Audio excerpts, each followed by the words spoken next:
Natalie Holzer mengaku lega cerai dengan Sule, tidak menyesal jadi seorang janda, sebut lebih bahagia. Setelah diputuskan cerai dengan Sule, Natalie Holzer mengaku lega. Natalie Holzer sebelumnya menggugat cerai Sule pada Juli 2022 lalu. Kemudian putusan cerai Natalie Holzer dan Sule ditetapkan pada 11 Agustus kemarin.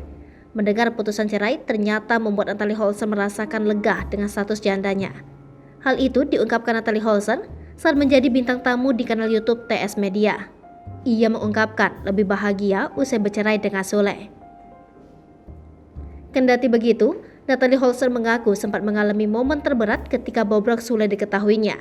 Namun, ia tak ingin membeberkan hal yang membuatnya trauma saat menjadi istri Sule. Ia pun menganggap seharusnya Sule bisa belajar dari pernikahan sebelumnya. Namun, kenyataannya, Sule dianggap Natalie tak belajar dari kejadian pernikahan dengan almarhum Lina. Sehingga hal itu membuat Natalie Holzer enggan memilih melanjutkan pernikahan dengan Sule.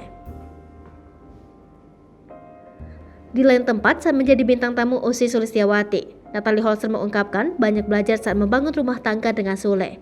Ia mampu belajar untuk mengendalikan emosi dan bersabar saat menjadi istrinya. Natalie Holzer pun mengaku belajar untuk menurunkan ego saat menjalani hidup rumah tangga dengan Sule. Hai pemirsa Sri Popo TV, jangan lupa komen, like, dan subscribe, serta tonton terus berita-berita terupdate lainnya ya.